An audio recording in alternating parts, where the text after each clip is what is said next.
বিসমিল্লাহির রহমানির রহিম। আসসালামু আলাইকুম। প্রিয় দর্শক শ্রোতা ভাই ও বোনেরা, আপনারা যেখান থেকে আমার এই ভিডিওটি দেখছেন সবাইকে আমার আন্তরিক শ্রদ্ধা এবং ভালোবাসা রইল।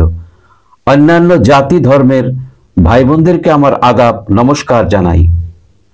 বন্ধুরা, আজ আমরা আলোচনা করব বিএনপি নেতাদের যুক্তরাষ্ট্রে আমন্ত্রণ পাওয়া নিয়ে এবং এর পেছনের আসল সত্য। এটি কি সত্যি ডোনাল্ড ট্রাম্পের ব্যক্তিগত আমন্ত্রণ ছিল, নাকি এটি একটি গুজব? আসুন বিশ্লেষণ করি। ন্যাশনাল প্রেয়ার ব্রেকফাস্টের ইতিহাস।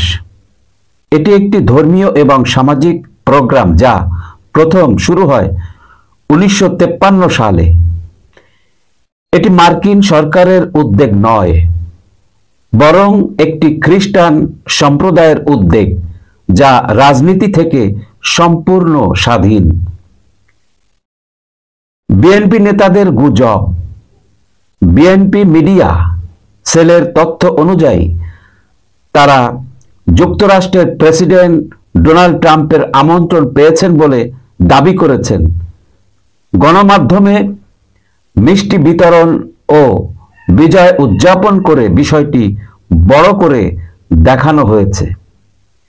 তবে মার্কিন দূতাবাসের মুখপাত্র স্টিফেন ইভালি স্পষ্টতই জানিয়েছেন, ন্যাশনাল প্রেয়ার ব্রেকফাস্ট একটি বেসরকারি উদ্যোগ।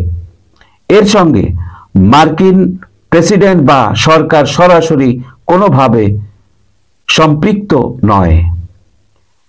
গুজবের পেছনে কৌশল। বিএনপির দাবি আমন্ত্রণটি ডোনাল্ড ট্রাম্পের পক্ষ থেকে এসেছে। আসলে এটি ভিত্তিহীন গুজব।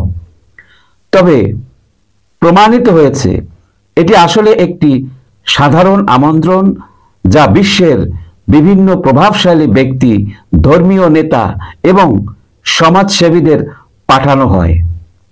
বিএনপি এই সাধারণ আমন্ত্রণকে রাজনৈতিকভাবে ব্যবহার করার চেষ্টা করেছে।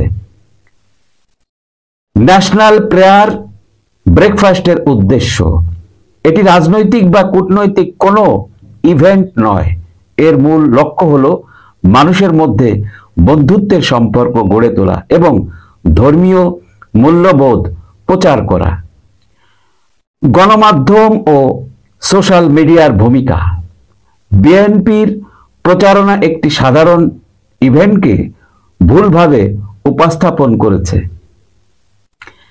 কিছু গণমাধ্যমেও বিষয়টি অতিরঞ্জিত করে প্রকাশিত হয়েছে, যা জনমনে বিভ্রান্তি সৃষ্টি করেছে। বিএনপির মিষ্টি বিতরণ এবং এই আমন্ত্রণকে ডোনাল্ড ট্রাম্পের সরাসরি আমন্ত্রণ বলে দাবি করা সম্পূর্ণ ভিত্তিহীন গুজব। মার্কিন দূতাবাস এবং বিভিন্ন আন্তর্জাতিক সংবাদ মাধ্যমের প্রতিবেদন যা প্রমাণ করে বিএনপির এই দাবি ভিত্তিহীন। রাজনৈতিক অঙ্গনে জনগণকে ধোঁকা দেওয়া বা তাদেরকে আকৃষ্ট করার জন্য এই গুজব খবরটি ছড়ানো হচ্ছে। মার্কিন দূতাবাসের মুখপাত্রের বক্তব্য স্পষ্টতই বলেছে যে ন্যাশনাল প্রেয়ার ব্রেকফাস্টের সঙ্গে ডোনাল্ড ট্রাম্প সরকারের সংযোগ নেই।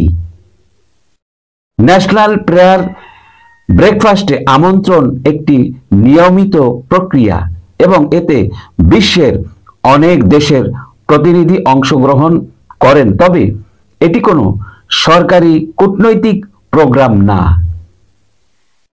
বিএনপি মিডিয়া সেলের অতিরঞ্জিত দাবিগুলো রাজনৈতিক সুবিধা নেওয়ার কৌশল হতে পারে। প্রিয় দর্শক শ্রোতা ভাই ও বোনেরা, আজকের আলোচনায় আমরা দেখলাম বিএনপি নেতাদের ডোনাল্ড ট্রাম্পের আমন্ত্রণ নিয়ে করা দাবিগুলো আসলে বাস্তবহীন এবং গুজব। এমন ভিত্তিহীন তথ্য জনগণের মধ্যে বিভ্রান্তি তৈরি করে, জনগণকে ধোঁকা দেওয়া হয়। আপনার মতামত জানাতে ভুলবেন না এবং সঠিক তথ্যের জন্য আমাদের সঙ্গে থাকুন। ভিডিওটি ভালো লাগলে বেশি বেশি শেয়ার করুন, চ্যানেলটি সাবস্ক্রাইব করুন, লাইক কমেন্ট শেয়ার করে আমার পাশে থাকার অনুরোধ জানিয়ে বিদায় নিচ্ছি। আল্লাহ হাফেজ। আসসালামু আলাইকুম।